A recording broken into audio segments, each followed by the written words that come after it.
Alright, ladies and gentlemen, welcome back to the Tuesday Night Special, and now it's time for us to talk about what happened during the second half of Monday Night Raw from Knoxville, Tennessee. And during the first half of Monday Night Raw, what we completely forgot to talk about, because we talked about the Authors of Pain during our Night of Champions review, and apparently their ears were burning, and revealed to everybody why in the world they haven't been seen since before WrestleMania.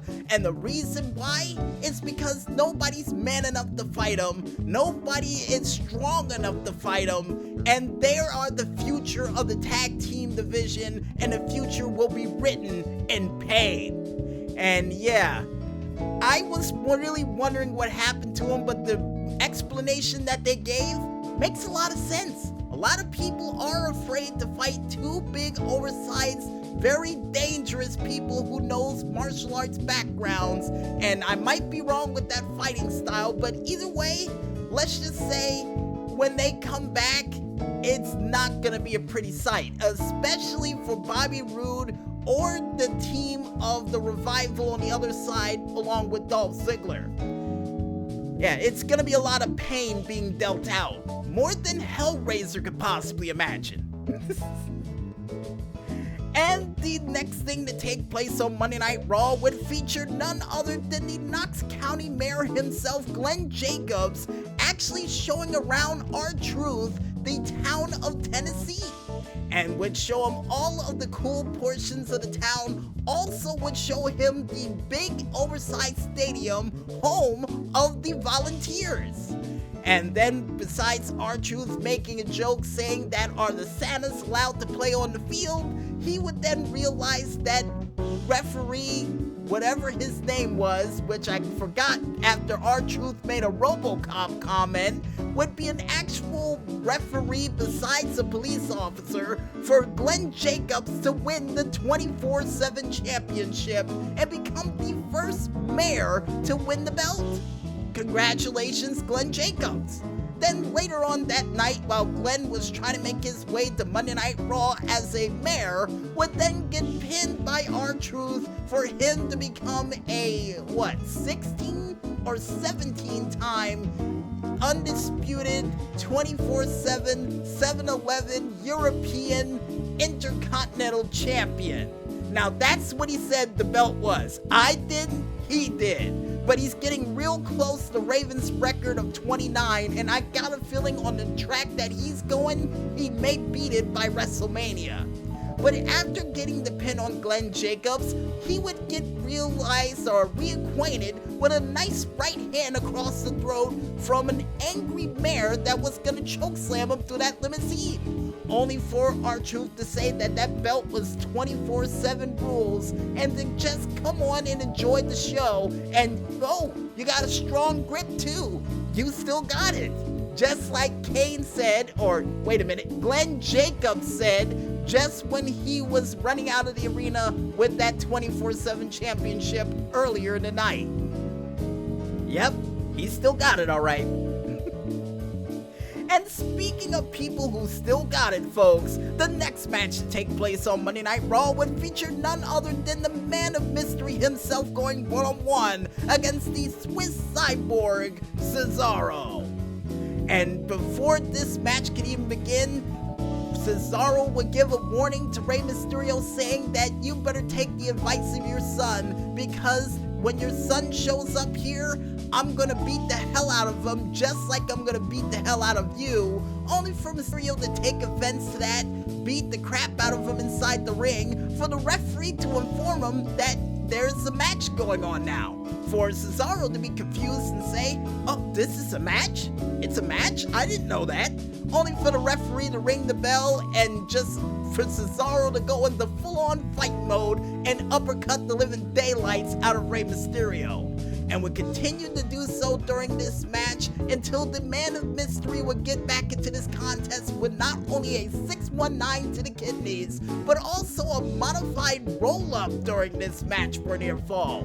But this match will come to an end again after Rey Mysterio would hit his 619 619 and would try to go for, I guess, the West Coast pop for the first time in years, only for Cesaro to counter it almost into a powerbomb for Rey Mysterio to gain control back and hit a code red to win this match via pinfall. And another very impressive match by Rey Mysterio. And here's hoping when they go to Sacramento or anywhere in California, he can hit the West Coast pop again. But it could be a little dangerous. And speaking of dangerous, folks, the next match to take place on Monday Night Raw would feature none other than the Boston Hug Connection going one-on-one against Nikki Cross and Alexa Bliss. And during this match, action would go back and forth until Bayley and Sasha Banks would take it upon themselves to try to take out Alexa Bliss, and would succeed by running her knee directly into the steel steps, taking her out of commission during this match. But would that stop Nikki Cross from fighting the two Boston Hug Connection former inaugural tag team champions of the women's division? Absolutely not. Because Nikki Cross would not only pull a Fit Finlay move on Sasha Banks by beating her up inside the apron, but would also take it to Bayley inside of the ring with a crossbody and would even hit her with a lobotomizer during this match. But ultimately, thanks to the interference of Bayley and her "I'll do anything for love" type attitude, it would give enough of an opportunity for Sasha Banks to get back into this match and hit a bank statement on Nikki Cross for Nikki Cross to lose this match via submission. Or should I say Nikki Cross and Alexa Bliss while she's recovering backstage via submission. And after the match was over, saying that this was not enough to win by pinfall, next thing you know, Sasha Banks would take a steel chair and try to take out Nikki Cross once for all, only for the man Becky Lynch to hit the scene with a steel chair, and we would get for the first time in years on Monday Night Raw, a chair fight. That it looked like that Becky Lynch was going to win until Bayley grabbed the steel chair to turn it into a handicap steel chair fight, only for the Queen City's own to come out for a little bit of revenge against the lovable hugger, to kick her right in the face and to send that chair flying, for Nikki Cross to get out of there, and for none other than Becky Lynch to get the upper hand on the former Raw Women's Champion by hitting her in the gut with a chair and in the back to send another emphatic statement for the night. And after that happened, next thing you know, Sasha Banks would pop up on the screen, beaten, battered, and bruised, and would still be able to talk smack, and besides that, would be able to challenge Becky Lynch to a match at Hell in a Cell.